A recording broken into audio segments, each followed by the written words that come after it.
الله الرحمن الرحيم. الحمد لله رب العالمين، والصلاة والسلام على رسوله الكريم وعلى آله وأصحابه أجمعين وعلى كل من تبعهم بإحسان إلى يوم الدين. أما بعد، میرے محترم بزرگوں اور دوستوں، السلام علیکم ورحمۃ اللہ وبرکاتہ۔ قرآن کریم کی ایک آیت ہے جس پر میں پہلے کئی ہفتوں بیان کر چکا ہوں۔ اللہ تبارک و تعالیٰ اس میں فرماتے ہیں کہ یا ایھا الذین آمنوا اذکروا اللہ ذکرا کثیرا وسبحوہ بکرۃ واصیلا۔ اے ایمان والو، اللہ کا کثرت سے ذکر کیا کرو، اللہ کو کثرت سے یاد کیا کرو،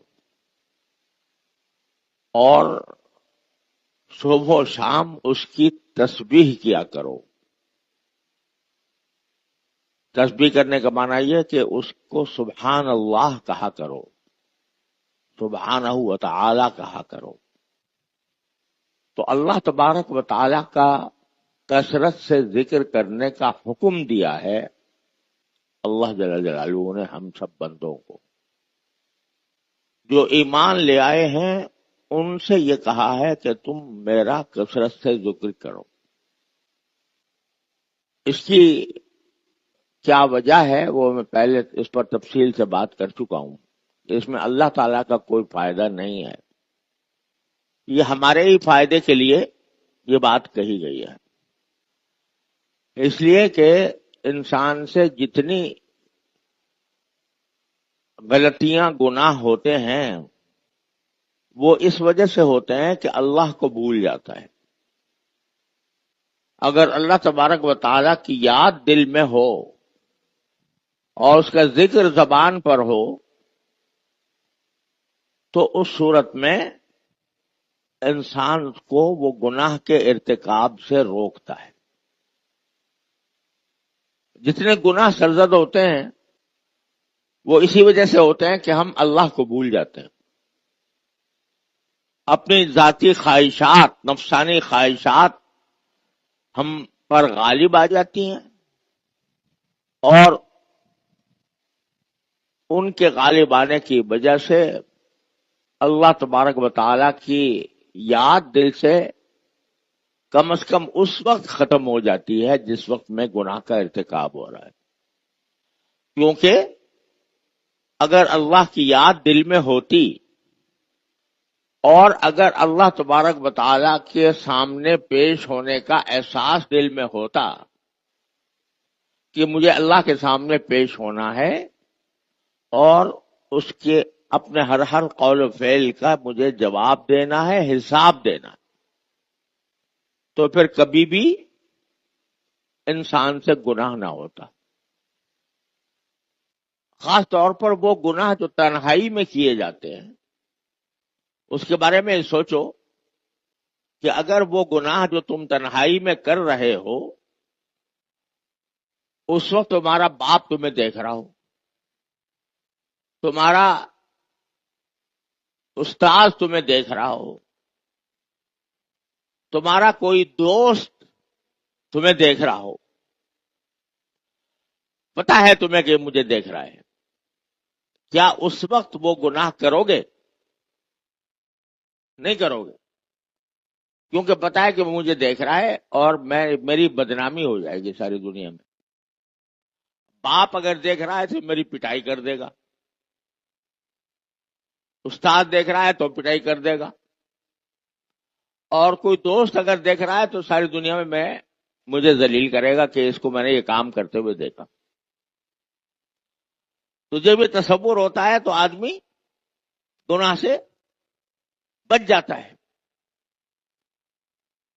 لیکن وہ علیم و خبیر ذات جو ہر وقت ہر آن تمہیں دیکھ رہی ہے، کوئی لمحہ خالی نہیں ہے جس میں تم اللہ تعالیٰ کی نگاہ میں نہ ہو۔ ان اللہ بصیر بما تعملون، جو کچھ کرتے ہو اللہ تعالیٰ دیکھ رہا ہے. تو کتنی عجیب بات ہوگی کہ باپ دیکھ رہا ہو تو نہیں کروں گا، استاد دیکھ رہا ہو تو نہیں کروں گا، میرا کوئی دوست دیکھ رہا ہو تو نہیں کروں گا، میرا کوئی بھائی دیکھ رہا ہے تو نہیں کروں گا، اللہ دیکھ رہا ہے تو کروں گا. یہ کیا بات ہوئی؟ یہ اس لیے ہوئی کہ اللہ تبارک و تعالی کی موجودگی کا احساس، اس کی یاد دل میں نہیں آئی، جمی نہیں. اگر دل میں جمی ہوتی تو جس طرح باپ کے سامنے یہ کام نہیں کیا جا سکتا تھا، بھائی کے سامنے نہیں کیا جا سکتا تھا، اسی طرح اللہ تعالیٰ کے سامنے بھی نہ کر سکتا. تو معلوم ہوا کہ سارے گناہوں کی جو جڑ ہے وہ یہ ہے کہ اللہ تبارک و تعالیٰ کی موجودگی کا احساس انسان کے دل سے مٹ جاتا ہے.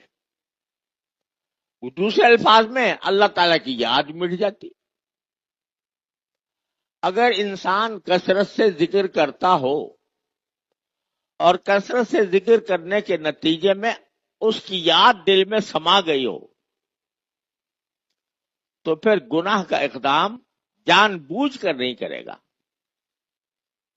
کبھی کسی وقت غلطی ہو گئی تو فوراً پھر اس کو خیال ہوگا کہ تو مجھے اللہ دیکھ رہا ہے، مجھ سے یہ کام غلط سرزد ہو گیا، تو فوراً اسی کی طرف رجوع کرے گا، اسی کی سے گڑ گڑائے گا، معافی مانگے گا، یا اللہ میں اس بہت خطرناک کام کر لیا، میں اپنے آپ کو میں نے تباہ کر لیا، اے اللہ مجھے معاف کر. تو معلوم ہوا کہ اللہ کا ذکر اور اللہ جل جلالہ کی یاد یہ ایسی چیز ہے جو انسانوں کو صحیح رکھتی ہے، سیدھے راستے پر رکھتی ہے. یہ یاد مٹ جائے یا اس سے غفلت ہو جائے، مستقل غفلت ہو جائے، تو آدمی راہ راست سے ہٹ جاتا ہے. اس لیے اللہ تبارک و تعالی نے ہم سے یہ کہا ہے کہ الذین آمنوا اذکروا اللہ ذکرا کثیرا، اے ایمان والو اللہ کا کثرت سے ذکر کیا کرو.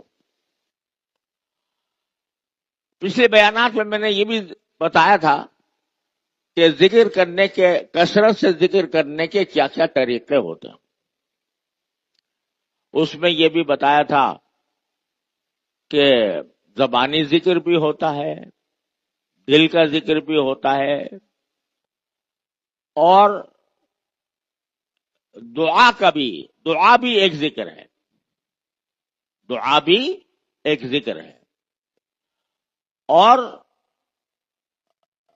تلاوت قرآن کے بعد سب سے زیادہ افضل ذکر دعا ہے. ذکر کی سب سے اعلیٰ اور افضل قسم تو تلاوت قرآن ہے، اس سے بڑھ کر کوئی اور بڑا ذکر نہیں ہے. سب سے عظیم ذکر، سب سے زیادہ نافع ذکر، سب سے زیادہ فائدہ مند ذکر کیا ہے؟ تلاوت قرآن. جتنا انسان قرآن کریم کے ساتھ لگاؤ پیدا کرے گا، چاہے تلاوت کے ذریعے ہو چاہے اس کو سمجھنے کے ذریعے ہو، اتنا ہی قرآن کریم کے انوار و برکات انسان کے دل میں سمائیں گے. تو قرآن کریم سب سے زیادہ افضل ذکر ہے. لہذا ایک مسلمان معاشرے کی یہ خصوصیت تھی کہ صبح کو اٹھنے کے بعد کوئی دوسرا کام نہیں کریں گے، سب سے پہلے قرآن کریم کی تلاوت کریں.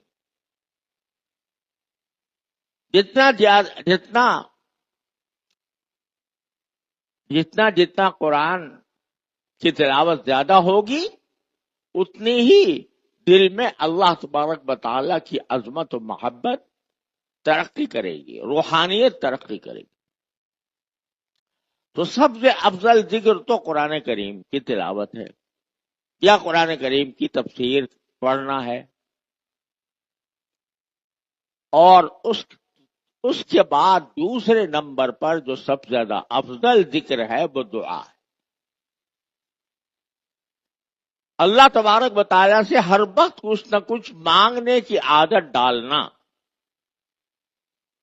چھوٹی سے چھوٹی چیز بھی اللہ تعالیٰ سے مانگے، اپنی ہر چھوٹی بڑی حاجت اللہ تعالیٰ سے مانگے، اور اس مانگنے کا نقد فائدہ تو یہ ہے کہ وہ ثواب مل گیا آپ کو۔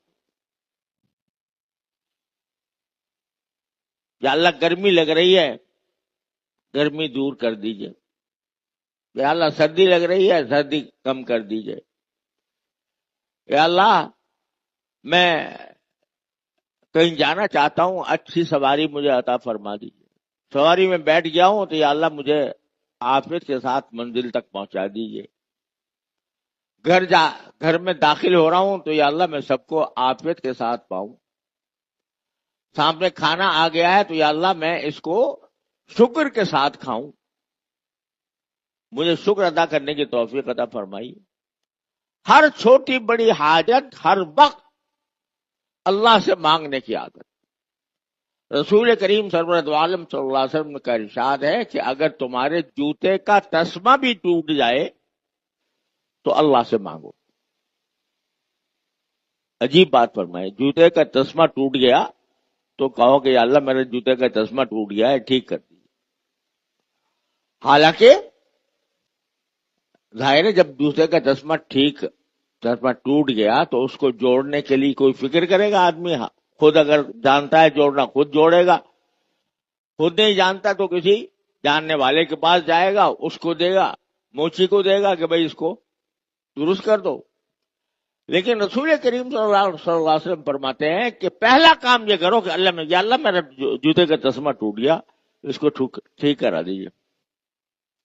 پہلا کام یہ کیوں؟ اس لیے کہ اگر تم دعا کے بغیر، اللہ سے مانگے بغیر جوتے کا تسمہ ٹھیک کرنے کے لیے خود کوشش کرو تو پتہ نہیں تم سے بنے یا نہ بنے۔ اور اگر تم کسی موچی کی تلاش میں ہو، موچی ملے یا نہ ملے، اور ملے تو تم سے کوئی ایسا مطالبہ کر دے کہ جی میرے پاس تو بہت کام ہے میں نہیں کر سکتا، اور اگر مطالبہ کر دے کہ بھئی چونکہ میرے پاس کام زیادہ ہے لہذا بہت پیسے لوں گا، تم دے نہ سکو، تو سارے جو اسباب ہیں وہ دھرے کے دھرے رہ جائیں گے۔ لیکن جب اللہ سے مانگا کہ یا اللہ اس کو میرا ٹھیک کرا دیجئے، تو اللہ تعالیٰ ہی مسبب الاسباب ہے، وہ اسباب پیدا فرمائے گا۔ لہذا جوتے کا تسمہ ٹوٹنے پر بھی اللہ تبارک و تعالیٰ کو پکارنے کا حکم دیا نبی کریم سرورت عالم صلی اللہ علیہ وسلم۔ یہ بات تو ایک مثال کے طور پر فرما دی نا آپ نے کہ مثال سے تمہارا جوتے کا تسمہ ٹوٹ گیا، کپڑا پھٹ گیا، اس پر بھی یہ صادق آتی ہے، اور کوئی نقصان ہو گیا اس پر بھی یہ بات صادق آتی ہے، یا اللہ میرا نقصان ہو گیا مجھے اس کی تلافی کر دیجیے۔ دعا کا کثرت سے مانگنا اور مانگتے رہنا یہ اللہ تعالیٰ تک پہنچنے کا بہت ہی آسان اور بہت مختصر راستہ ہے۔ جتنا بندہ دعا زیادہ کرے گا اتنا ہی اللہ کا قرب حاصل ہوگا۔ اللہ تبارک و تعالی زیادہ مانگنے سے اکتاتا نہیں ہے کہ بھئی تو ہر وقت مانگتے ہی رہتا ہے۔ اگر فرض کرو دنیا کے اندر کوئی آدمی آپ کے پاس آتا ہے، صبح کو آ کے یہ کہہ رہا ہے میرا یہ کام کر دو، فوراً 1 گھنٹے بعد کہتا ہے یہ کر دو، 1 گھنٹے کے بعد کہتا ہے یہ کر دو، تو بھاگ جاؤ، تو نے سارا اوقات میرے گھیر لیے، ہر وقت سر میں سوار رہتا ہے۔ لیکن اللہ تبارک و تعالیٰ سے اگر مانگتے رہو مانگتے رہو مانگتے رہو، جتنا چاہو مانگو، وہ کہتے ہیں کہ میں مانگنے پر خوش ہوتا ہوں، بندے کے مانگنے سے میں خوش ہوتا ہوں، اور اتنا خوش ہوتا ہوں کہ بندے کو اپنا قرب عطا کرتا ہوں۔ جتنا مانگو گے اتنا ہی اللہ تعالی کا قرب حاصل ہوگا۔ اذا سألک عبادی انی فانی قریب، جب میرے بندے مجھ سے مانگے تو میں قریب ہوں، یعنی مانگنے کے نتیجے میں تمہیں میرا قرب حاصل ہو جائے گا۔ اللہ تعالی نے ایسا دروازہ کھولا ہوا ہے ہمارے آپ کے لیے دعا کا، ہر چھوٹی بڑی حاجت اللہ تعالی سے مانگ رہے، اور اپنی ذاتی حاجت بھی اور کوئی اجتماعی حاجت ہو تو وہ بھی اللہ تعالی سے مانگ۔ آج کل ہمارے ہاں یہ بہت کثرت سے یہ رواج ہے کہ جس قسم کے حالات سے ہم گزر رہے ہوتے ہیں، وہ سیاسی حالات ہوں، اقتصادی حالات ہوں یا معاشرتی حالات ہوں، ہماری مجلسوں میں ان کے تذکرے ہوتے ہیں۔ ہماری مجلسیں ان کے تذکروں سے بھری ہوتی ہیں۔ چار آدمی بیٹھے ہیں، گفتگو یہ ہو رہی ہے کہ بھئی پاکستان تو بہت نازک حالات سے گزر رہا ہے، بھائی پاکستان میں تو فتنے بہت پھیل گئے، اور پاکستان میں تو حکومت ایسی آ گئی ہے، اور سیاست میں فلاں آگے بڑھ گیا ہے، فلاں پیچھے رہ گیا ہے، اور معاشرتی حالات میں بھئی ہمارے ملک میں تو برا حال ہے، بدامنی ہے، امن نہیں ملتا، آدمی کی جان مال آبرو محفوظ نہیں ہے، اور معاشرتی طور پر ہمارا حال تو یہ ہے کہ بھئی رشوت کا بازار گرم ہے، کسی دفتر میں جاؤ کام کرنے کے لیے تو لوگ حرام کے لیے منہ کھولے بیٹھے ہوئے ہیں۔ یہ سب تبصرے ہماری مجلسوں کا موضوع ہیں۔ اور تو اور یہ بھی کہ بھی فلسطین میں کیا ہو رہا ہے، فلسطین کے اندر مسلمان پر کتنا ظلم ہو رہا ہے، فلسطین کے اوپر بچے مارے جا رہے ہیں، فلسطین میں بچے مارے جا رہے ہیں، عورتیں ماری جا رہی ہیں۔ اسرائیل دیکھو کس طرح امریکہ اسرائیل کو سہارا دے رہا ہے، کس طرح عمران، یہ ساری باتیں ہم مجلسوں میں کرتے ہیں۔ اور اب تو انڈیا نے جو ہے وہ پاکستان کو، اس نے بھی آنکھیں نکالنے کی سوچنا شروع کر دی ہے۔ تو یہ ساری باتیں ہم بیٹھ کے آپس میں بیٹھ کے کرتے ہیں۔ کھانے میں بیٹھیں گے تو یہ بات ہو رہی ہے، چار آدمی بیٹھے ہیں تو وہاں بات ہو رہی ہے۔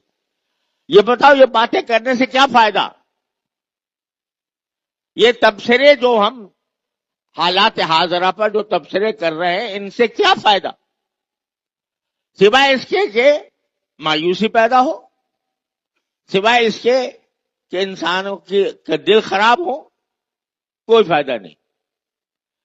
لیکن یہی وقت جو تم ان مجلسوں میں ضائع کر رہے ہو، باتیں کر کے ضائع کر رہے ہو، اسی وقت کو اگر اللہ کے سامنے ہاتھ پھیلانے میں خرچ کر دو، یا اللہ ہمارے ملک کے اندر بدامنی بہت ہو رہی ہے، لوگوں کی جانیں محفوظ نہیں ہے، یا اللہ بدامنی دور فرما دے، امن عطا فرما دے، مانگو اللہ سے۔